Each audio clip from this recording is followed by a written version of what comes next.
올해 주제가 하나님 나라에 대한 주제인데 찾아보면 하나님 나라를 이야기하는 찬양들이 참 많이 그래도 있는 것 같습니다. 아주 가사도 신학적으로 별 어긋남 없이 은혜로운 가사, 또 우리가 나누려고 하는 가사를 잘 이야기해주는 찬양을 해주셔서 감사합니다. 한 주간 동안 어떻게 평안하셨습니까? 여러분이 만약 한 주를 되돌아볼 때 저는 뭐 그렇게 특별할 일이 없었습니다 라고 이야기를 한다면 그 특별한 일이 없는 것이 오히려 기도 제목이 그 감사의 제목이 되어야 할 것입니다. 우리는 꼭 사람이 아프면 또 무슨 일이 생기면 평범함이 얼마나 큰 은혜인지를 깨닫게 되는 것 같습니다. 우리가 그럴 것이 아니라 평범하게 일상을 살아갈 수 있다라고 하는 것에 감사할 수 있는 여러분이 계시길 바랍니다. 그런 의미에서 우리 옆에 있는 지체들과 함께 이렇게 인사합시다. 평범함을 감사합시다. 인사합니다.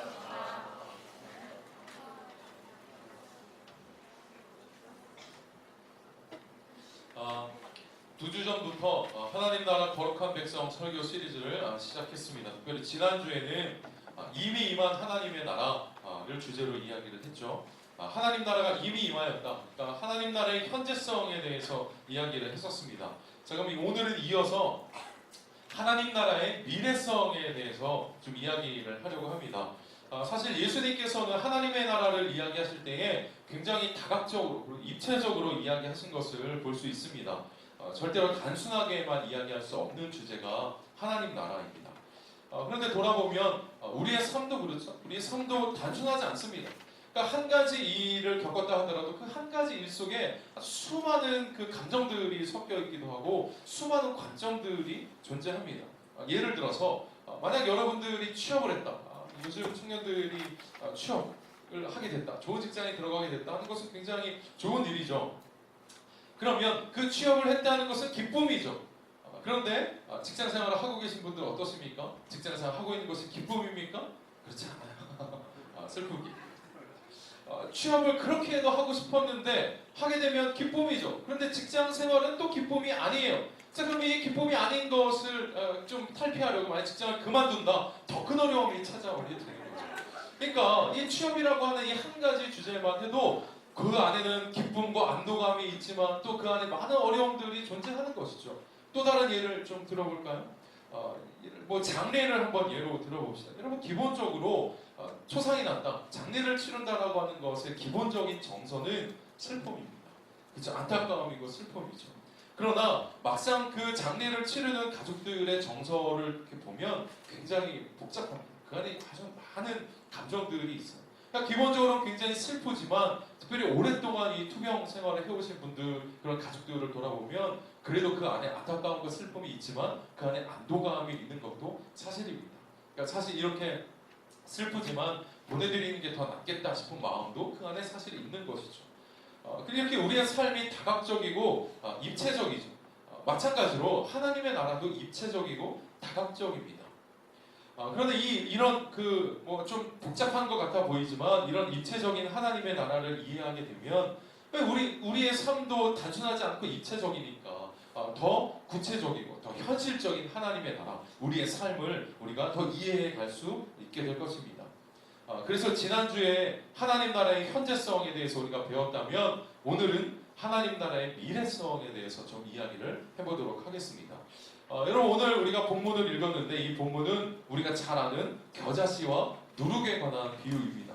여러분 겨자씨의 비유를 잘 들어보셨죠? 누룩도 마찬가지고 여기서 핵심은 저 겨자씨는 매우 작습니다. 손에 아주 저기 몇 개나 될까요? 아마 100개 이상, 100개가 뭐 한 200개 정도는 더 좋게 될 만한 겨자씨가 좀 굉장히 작습니다. 누룩도 뭐 이렇게 덩이로 뭉쳐놔서 저 정도 모양인 것이 사실 누룩도 굉장히 작은 것이죠. 여러분 그런데 이런 익숙한 비유, 이 겨자씨와 누룩에 관한 이 익숙한 비유가 하나님 나라에 대한 비유라고 하는 것을 여러분 아셨습니까? 우리가 보통 이 겨자씨 비유를 생각할 때 그냥 쉽게 사실은 뭐라고 생각을 하냐면 우리의 관념에 믿음에 대한 비유라고 사실 알고 있어요. 그러니까 이 겨자씨만한 믿음, 이게 우리가 너무 작은 믿음이지만 이것이 심겨지면 아주 큰 믿음으로 발전할 수 있다라고 우리가 보통 생각을 하는데 사실 뭐 그냥 그렇게 이야기해도 뭐 나쁠 건 없겠죠. 그러나 예수님이 하신 이 겨자씨 비유의 진짜는 하나님 나라를 비유하신 거라고 하는 사실이죠. 그래서 오늘 그 본문 18절에 보면 분명히 이렇게 이야기합니다. 하나님의 나라가 무엇과 같을까? 내가 무엇으로 비교할까? 예수님이 여러분 성경에서요 예수님이 하신 말씀들 이 복음서를 찾아보면 저렇게 이야기하는 말씀이 없어요. 지금 뭐 하는 거예요? 예수님이 고민하고 계시잖아요. 하나님의 나라가 무엇과 같을까? 사실 예수님이 굉장히 달변가입니다. 말씀을 잘하세요. 쉽게. 그래서 막 말씀하실 때 그 주변에 있는 것들을 비유로 들어서 막 이렇게 예를 들어서 말씀하신단 말이에요. 그러니까 별로 말하는 거에 막힘이 없으신 분인데 이 사람들에게 하나님의 나라를 설명하려고 하다 보니까 고민하시는 거예요. 아, 내가 도대체 하나님의 나라를 어떻게 이야기해야 더 쉽게 이 이야기를 전해줄 수 있을까? 고민하시는 거예요. 하나님의 나라가 무엇과 같을까? 내가 무엇으로 비교할까? 그러면서 생각해내신 것이 겨자씨와 누룩에 관한 비유입니다. 그럼 비유는 단순하죠. 우선 겨자씨가 밭에 심겨졌습니다. 넘겨주세요. 겨자씨가 밭에 심겨졌어요. 그 작은 겨자씨 하나가 밭에 심겨졌습니다. 여러분 이렇게 심겨진 것은 뭡니까? 지금 이 밭에 심겨진 것은 잘 안 보이나요? 점이 하나가 있어요. 겨자씨의 현재 상태라고 하는 거죠. 겨자씨가 심겨졌어요. 예. 그래서 잘 안 보이네요. 겨자씨가 심겨. 이거는 현재 상태인 거죠. 여러분 그런데 이 심겨진 이 현재 상태가 어떻게 변화됩니까? 하나 눌러주세요. 이 겨자씨가 잎을 틔우죠. 싹을 틔우죠. 그럼 싹을 틔워서 저렇게 있다가 저 모양이 어떻게 또 변합니까? 이제 꽃을 피우게 되죠. 눌러. 꽃을 피우게 돼요. 이 꽃이 그대로 있는 것이 아니라 여러분 이 겨자씨가 어떻게까지 자라냐면 저 꽃을 피운 상태로 한 2m 정도가 자라면 더 넘겨주시죠. 2m 정도가 장성한 우리 성인보다 더 커지죠.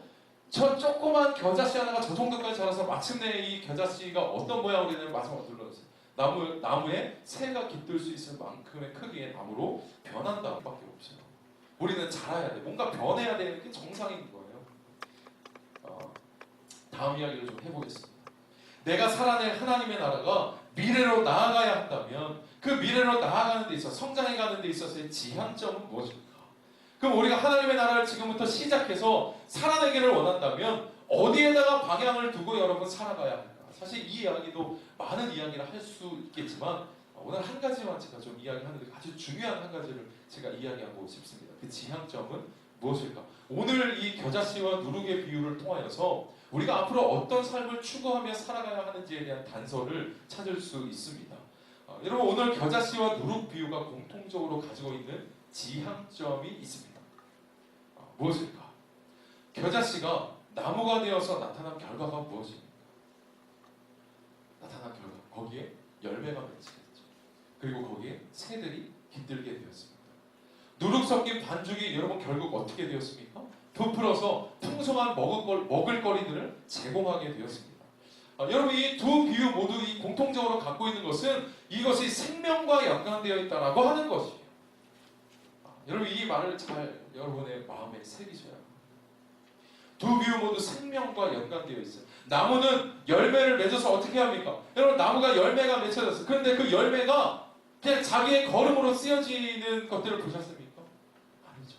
나무가 열매를 맺었다면 그 열매는 반드시 누군가에게 가는 것이죠. 누군가에게 먹을거리를 제공하게 되는 것이죠.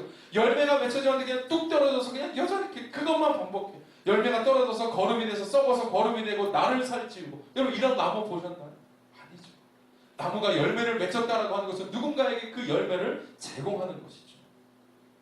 반죽도 마찬가지입니다. 누룩도 반죽을 부풀려서 어떻게 합니까? 풍성한 먹을거리들을 제공하는 것이 목적인 것이죠. 여러분 하나님의 나라가 지향하고 있는 것은 나가 아니라 바로 너입니다. 눌러주시면 돼요. 나가 아니라 너.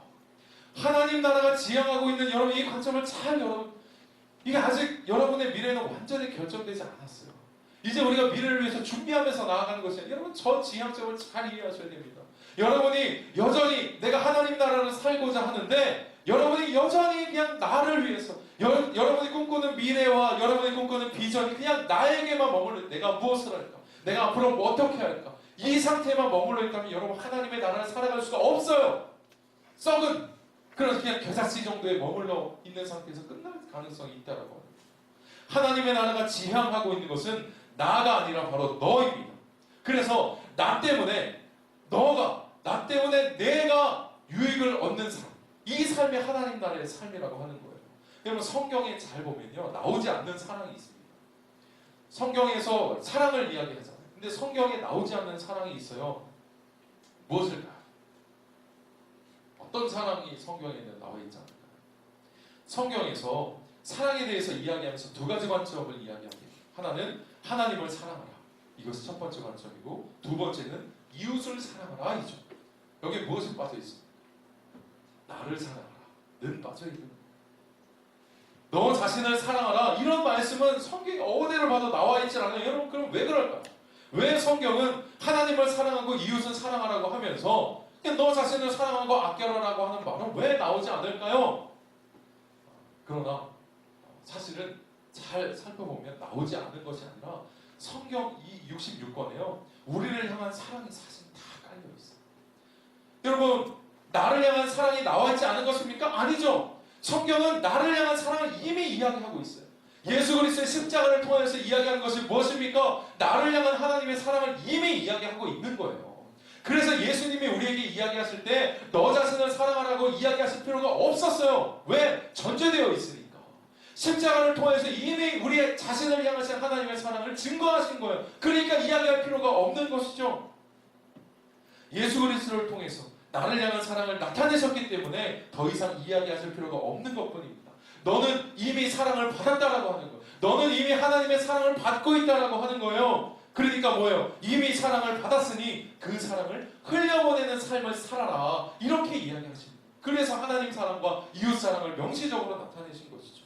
그럼 성경을 한번 찾아보겠습니다.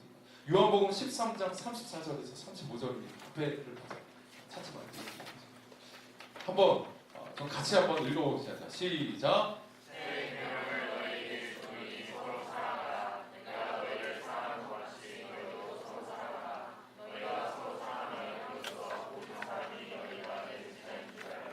여러분, 이 말씀이 뭐예요? 지금 예수님이 새 계명을 내가 너희에게 주겠다라고 말씀하셨어요. 여러분, 이 새 계명을 받은 너희, 이 저기서 말하는 너희는 누구일까요? 하나님 나라의 삶을 시작하기로 작정한 사람들이죠. 겨자씨가 심겨진 사람들한테 이야기하고 계신 거예요. 그 심겨진 사람에게 뭐라고 말합니까? 서로 사랑하라. 내가 너희를 사랑한 것 같이 너희도 서로 사랑하면 이로써 모든 사람이 너희가 내 제자인 줄 알게 될 것이다 라고 말씀하셨어요. 자, 마태복음 7장 12절도 좀 보겠습니다. 함께 읽어보겠습니다. 시작.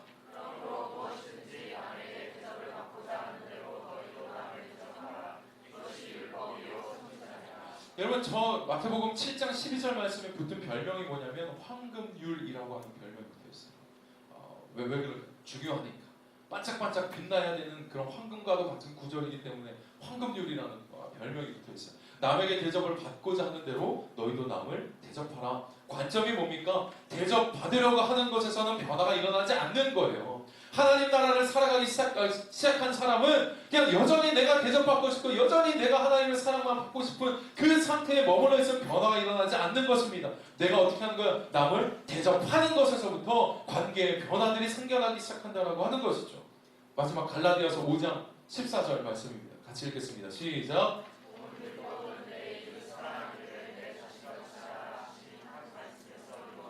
네, 지금 바울 사도가 갈라디아 사람들에게 이렇게 이야기해요. 좀 이상합니다.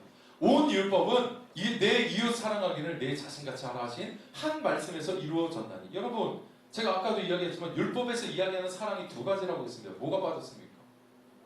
하나님 사랑은 빠졌어요. 그런데 왜 바울 사도가 빠뜨렸을까? 내 이웃 사랑하기를 내 자신같이 하라 하신 한 말씀에서 이루어졌다. 율법이 저 한 말씀에서 이루어졌다라고 하는 이유는 뭘까요? 바울 사도가 까먹었을까요? 원래 하나님 사랑과 이웃 사랑인데 그때 뭔가 이렇게 잠깐 헷갈렸을까요? 그게 아니죠. 왜 하나님 사랑을 뺐을까? 이유는 하나님 사랑이 필요 없다라고 하는 것이 아니라 하나님을 사랑하는 것은 이미 전제가 된 것이죠. 그럼 이야기할 필요가 없는 거예요. 하나님 사랑이 필요 없다는 것이 아니라 하나님 사랑은 이미 전제가 되었으니, 즉 너희가 하나님을 사랑하고 있다면 이제부터 너희의 삶은 이웃을 사랑하는 그 삶으로 귀결되어야 한다라고 이야기하는 거예요. 그것을 강조하기 위해서 율법은 저 한 가지 말씀만을 너희에게 이야기하고 있다라고 하는 거예요. 하나님 사랑하는 너희들이요, 하나님을 사랑하는 갈라디아인들이요, 하나님 나라를 시작하기로 작정한 갈라디아인들이요, 이웃 사랑하기를 이웃 사랑하기를 내 자신과 같이 하라 하신 그 한 말씀이 바로 율법이 너희에게 말씀하는 것이다 라고 지금 이야기하고 있는 것이죠. 여러분 방금 읽었던 이 세 구절의 공통점이 무엇일까요? 모든 관점이 누구를 향하고 있습니까? 나를 향하고 있지 않아요. 하나님 나라를 살기로 작정한 사람들에게 이야기하는 권면의 명령 같은 이 말씀은 뭐냐면 모든 관점이 다 이웃을 향하고 있어요. 결국 하나님의 나라라고 하는 것이 뭡니까? 현재는 나로부터 시작하는 것은 맞아요. 하나님의 나라는 나로부터 시작되죠. 겨자씨는 나에게 심겨지는 것이죠. 나로부터 시작되지만 그 열매가 누구에게서 맺혀지는 겁니까? 이웃에게서 맺혀져요. 나로부터 시작은 해. 하나님의 나라가 나로부터 시작은 하지만 그 열매를 피워서 뚝 떨어져서 내 걸음으로 삼는 것이 아니라고 하는 거예요. 여러분 그러면 썩는다라고 하는 거예요. 그 열매를 나무 제공해라. 이웃들에게 주어라 라고 하시는 것이죠. 가끔 설교를 쓰면서 가끔 설교를 쓰면서 제 자신에게 감탄할 때가 있어요. 내가 썼는데도 멋있어. 현재는 나로부터 시작되지만 미래는 이웃에게 열매가 맺힌. 멋있죠? 미안합니다. 나 혼자 감탄하고 있습니다. 이게 근데 하나님의 나라. 지금 여러분의 삶 가운데 하나님의 나라가 심겨졌다. 여러분이 그리스도인, 여러분 말을 달리할 말은 하나님의 나라가 여러분에게 시작되었다. 똑같은 말이 뭡니까? 여러분이 제자의 삶을 살기를 작정하였다. 여러분이 그리스도인의 삶을 살기를 작정하였다면 지금부터 여러분이 지향해야 할 삶의 방향은 나가 아니라고 하는 거예요. 다른 말도 해볼까요? 왜 우리가 저번에 몇 주 전에 했던 그 구절을 봤었죠? 예수님이 우리에게 기도를 가르쳐 주시면서 어떻게 말씀하셨습니까? 너희가 무엇을 먹고 마시고 입을까를 구하지 말라라고 말씀하셨어요. 그런 기도는 누가 구하는 거라고요? 이방인들이 구하는 기도라고요. 이방인이 누굽니까? 아직 하나님하고 상관없는 사람들을 이방인이라고 했어요. 여러분이 지금도 여전히 내가 무엇을 마실까? 내가 무엇을 먹을까? 입을까를 걱정하고 고민하면서 그냥 그것만을 위한 삶, 그것만을 위한 신앙생활을 하고 있다면 여러분은 뭐예요? 이곳에 와서 앉아있으나 하나님과 상관없는 삶을 살아가고 있다고 하는 거예요. 예수님이 뭐라고 하셨습니까? 기도를 알려주시면서 이런 것들은 다 이방인들이 구할 거다. 하나님이 너에게 이런 것들이 필요한 것을 이미 다 알고 계신다. 그러니 너희는 뭐야? 그의 나라와 그의 의를 구하는 삶을 살라라고 말씀하십니다. 오늘 말씀과 동일한 것입니다. 너로부터 하나님의 나라가 시작되었다면 너의 열매를 이 세상에 뿌리는 삶을 살라고 말씀하십니다. 자, 이제 넘겨주시면 됩니다. 여러분 요즘 버니 샌더스에 대한 아주 관심이 높아지고 있죠. 참 재밌어요. 보는 게. 지금 이 미국 이 대선 이제 이 전에 이제 각 그 공화당 뭐 민주당 이렇게 해서 경선이 지금 벌어지고 있는데 지금 민주당에서는 힐러리와 지금 샌더스가 경합을 벌이고 있죠. 그리고 이제 공화당에서는 그 트럼프가 지금 막 그 사람 도대체 어떻게 될지 모르겠으나 아마 나오면 안 되겠지 싶지 몰라요. 모르겠지만 어쨌든 지금 저 대선 이렇게 지금 하는 게 굉장히 재미있더라고요. 그런데 저 사람에 대한 기사나 이 페이스북 이 아티클들이 굉장히 요즘에 많이 올라오고 있습니다. 저도 굉장히 관심 있게 지켜보고 있는데 저 사람이 원래는 민주당 그 사람이 아니에요. 별 정치에 관심 없나요? 난 참 정치에 관심도 좀 제가 생각했어. 우리도 지금 총선 앞두고 있잖아요. 4월 13일 날. 그 바로 직전 주에 제가 이제 제가 이미 예고했듯이 이제 우리가 하나님 나라의 백성으로 어떻게 살아야 할까에 대한 구체적인 주제를 좀 나누겠다. 뭐 이제 그런 이야기 했었잖아요. 그 중에 하나 정치를 주제로 설교를 좀 해야 되겠다 싶어요. 나는 청년들이 너무 정치에 관심이 없는 것도 좀 그래. 제가 뭐 누구를 찍어라 뭐 이런 게 아니에요. 여러분의 마음대로 찍되 관심은 있어요. 어쨌든 간에. 근데 뭐 얘기하냐? 저 사람이 말이죠. 원래 민주당원이 아니에요. 원래 무소속 의원이에요. 무소속 의원으로서의 지금 기록을 갖고 있는 사람인데 자기가 대통령 이제 이의 뜻을 품고 민주당 무소속 의원이 민주당으로 지금 들어온 거예요. 그러니까 이게 쉬운 말로 하면 우리 꿈마레님께 청년부가 이제 총회를 한다고 회장을 뽑아야 돼. 근데 기준이가 후보로 딱 나왔어. 이미 나와 있어. 그런데 갑자기 저 옆에 해린교회에서 갑자기 회장이 일로 들어와서 이 경합을 벌이고 있는 거 똑같은 상황이 민주당에서 지금 벌어지고 있는 거예요. 근데 저 사람이 들어와서 굉장히 열세였어요. 뭐 지지 기반이 없었으니까. 근데 지금 거의 막 비등비등 하게 지금 뭐 올라와 있고 아마 오늘 했던 코커스에서는 힐러리가 이겼다고 자꾸 이 정치 얘기가 힐러리가 이겼다고 하는데 어쨌든 굉장히 많은 관심을 지금 받고 있고 그야말로 우리나라에서도 굉장히 그 열풍처럼 좀 불고 있습니다. 그런데 이전까지 주목받지 못했던 저 샌더스가 주목받는 이유가 무엇일까? 제가 생각을 좀 해봤어요. 여러분, 샌더스는 소위 민주적 사회주의라고 하는 것을 주창하고 있어요. 한동안 우리 사회에서도 이 사회주의라고 하는 말을 쓰는 것이 굉장히 좀 뭐라 그럴까요? 좀 아직 좀 꺼리낌이 있는 그런 상황인 것 같은데, 어쨌든 샌더스 아니 대놓고 말합니다. 민주적 사회주의. 그가 지적하는 것 중에 한 가지가 있어요. 이게 뭐냐면 그 미국 사회를 이렇게 들여다 보니까 이제 샌더스가 불합리함을 이제 지적하는 것 중에 하나가 이거예요. 미국의 상위 0.1%, 그러니까 1%도 아니고 0.1%가 하위 90%. 하위 90% 사람들의 부를 소유하고 있다.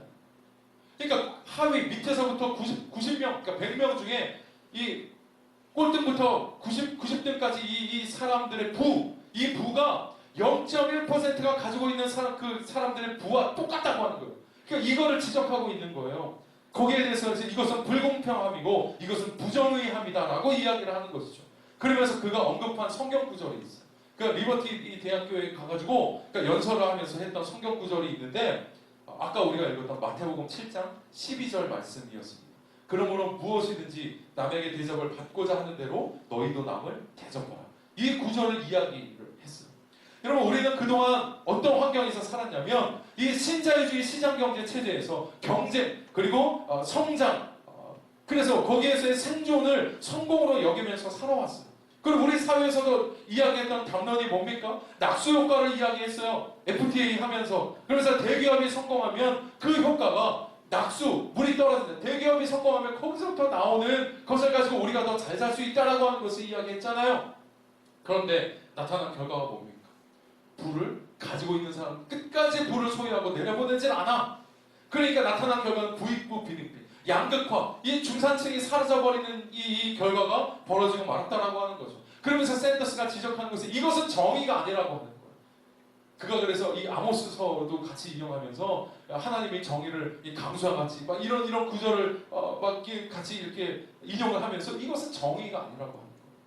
그가 마태복음 7장 12절을 인용하면서 정의라고 하는 것은 양육강식이나 적자 생존이 아니라 이 마태복음 7장 12절 이 황금률이 실현되는 사회가 바로 정의로운 사회이다라고 이야기하는 거예요. 여러분, 근데 저 말이 사람들을 반응하게 하는 거예요. 왜? 우리도 그런 불합리함 속에서 살아가고 있고 지금까지 우리도 성공과 경쟁과 거기에서 이겨나가는 것을 삶의 성공 조건으로 우리가 여기면서 살아왔는데 그것에 경종을 지금 울리고 있는 거예요.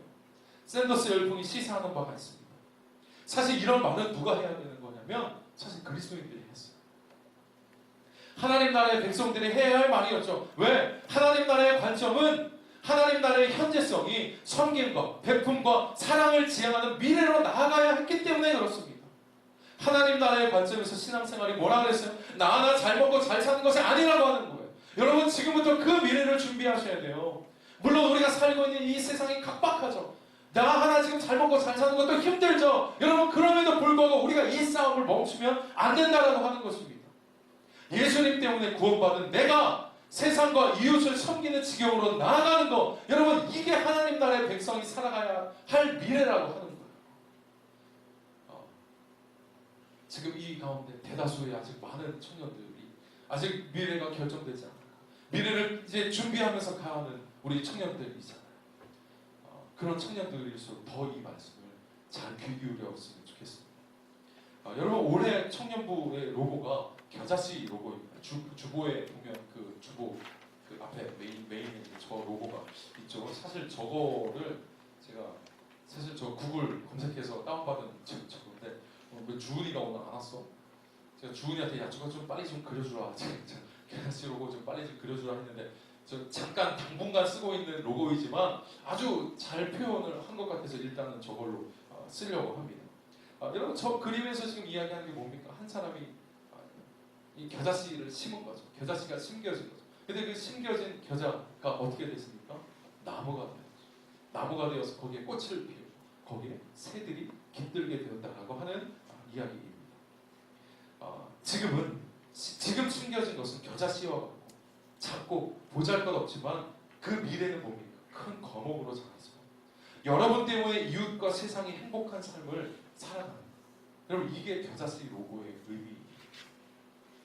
따라서 중요한 것은 여러분에게 이 겨자씨가 심겨져. 일단 이 겨자씨와 같은 하나님의 나라가 여러분 가운데 심겨져요. 여러분 제발 올해 여러분의 어떤 신앙적인 관념들을 좀 바꿔봤으면 좋겠어요. 절대로 하나님 또 성경이 우리에게 요구하는 것, 우리에게 알려주려고 하는 것은 절대로 예수님의 십자가가 내 안에만 머물러 있는 것을 하나님 원하시는 게 아니라고 하는 거죠. 여러분 그 생각을 바꿔가야 합니다. 여러분이 하나님의 통치 아래로 들어가고 그 하나님의 나라의 방식을 배우면서 그것을 실천하면서 살아가는 것이 우리가 살아가야 할 신앙생활의 모습인 것이죠. 어떤 사람이 이 말을 들으면 마음에 굉장히 부담감이 생기거나 목사님 현실을 잘 모르고 하시는 말씀입니다. 지금 얼마나 살기가 힘들고 이력서 자기소개서 막 몇 개 수십 개 써도 계속해서 떨어지는데 이런 말씀을 하십니까? 나 하나 지금 챙기기도 바쁜데 어떻게 이런 말씀을 하십니까? 비현실적입니다 라고 이야기할 수도 있겠습니다. 여러분 맞습니다. 이 삶은 부담이 될 수도 있고 현실을 생각하면 낭만적인 이야기처럼 들릴 수 있어요. 그러나 여러분 좀 한번 부딪혀봤으면 좋겠어요. 여러분 이 삶이 그냥 성경에만 나와 있는 그냥 텍스트에 불과하다라고 하는 것을 그냥 여러분 그렇게 여기지 말고 여러분이 이 삶을 한번 좀 도전하고 좀 시도해봤으면 좋겠어요. 여러분 그런데 이 삶을 시도할 때 나오는 감정들이 있어요. 이 우리 공동체 안에도 있어요. 여러분 과연 이것이 될까라고 생각했으나 그 삶을 정말 실천하며 살아갔을 때에 내 삶에서 변화되는 일들이 이 가운데도 있다니까요. 그런 간증들이 있다니까요.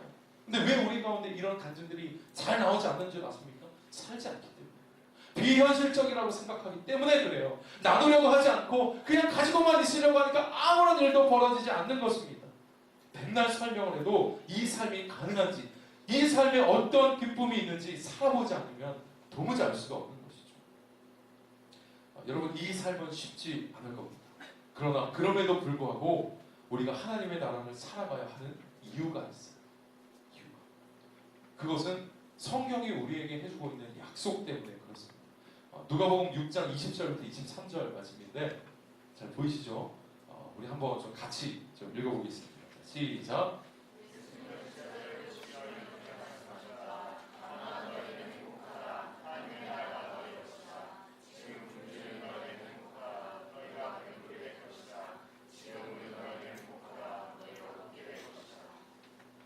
계속 이어서 읽겠습니다. 시작. 사람들이 나 때문에 너희를 미워하고 떨리고 모욕하며 너희 이름을 더럽힐 때 너희는 행복하다. 이런 일을 당하면 기뻐하고 즐거워하라. 하늘에서 그 상이 너희에게 기다립니다. 그들의 조상들도 너희 여자들을 너와 같이 학대하리라. 과연 저는 이 말씀이 여러분에게 소망이 될 수 있을지 아닐지는 잘 모르겠어요. 그러나 성경이 우리에게 해주고 있는 약속이 있습니다. 지금이 전부가 아니라고 합니다. 여러분 맞아요. 여러분이 앞으로 그 살아가야 할 하나님의 나라는 결코 쉽지 않을 겁니다. 그러나 그럼에도 불구하고 시도하고 계속해서 살아가라고 하는 거. 왜 그렇습니까? 최종적으로 예수님이 우리에게 해주고 있는 약속은 지금이 전부가 아니라고 말씀하시기 때문에 그래요. 우리는 완전한 하나님의 나라가 임할 그때를 바라보며 사는 사람이기 때문에 어떻게 해서든지 이 땅에 하나님의 나라를 구현하는 것을 나의 인생의 목표로 삼고 살아가자라고 하는 거예요. 그래서 그때를 바라보며 그 나라의 가치를 붙들고 살아가자고 하는 것입니다. 여러분 누가 웃게 될까요? 누가 과연 웃게 될까요? 여러분 우리가 방금 읽은 저 누가복음 본문에서 뭐라고 합니까? 지금 웃는 것이 끝이 아니라고 하는 거예요. 여러분 최종적으로 웃게 될 사람은 누구일까요? 정말 웃게 될 사람이 누구인지는 지금 판가름 나는 것이 아니라 그때 온전한 하나님의 나라가 이 땅 가운데 임할 그때에 여러분 알게 될 것이에요. 여러분 여러분이 하나님 앞에 섰을 때 하나님 뭘 물어보실 것 같으십니까? 예전에 제가 얼마 전에 이 페이스북을 보다 보니까 누가 그런 말을 해놨는데 저도 거기에 많은 동의를 했어요. 한 사람이 죽어서 하나님 앞에 섰어요. 근데 하나님 앞에 대면했을 때 하나님이 무슨 질문을 하실 것 같냐? 이 이야기였어요. 우리는 생각하기를 이렇게 생각할 수 있습니다. 너 예수님을 믿었니? 라고 물어보신다. 예수님을 믿었니? 그렇죠? 여러분 우리가 알고 있는 구원의 조건은 예수 그리스도의 십자가를 믿는 것이잖아요. 그것이 시작이잖아요. 그러니까 예수 하나님이 물어보신다는 거예요. 너 예수 그리스도의 그 십자가를 너 믿니? 근데 이게 아니라 하나님이 우리에게 하실 질문은 이게 아니라 뭘 물어보실까?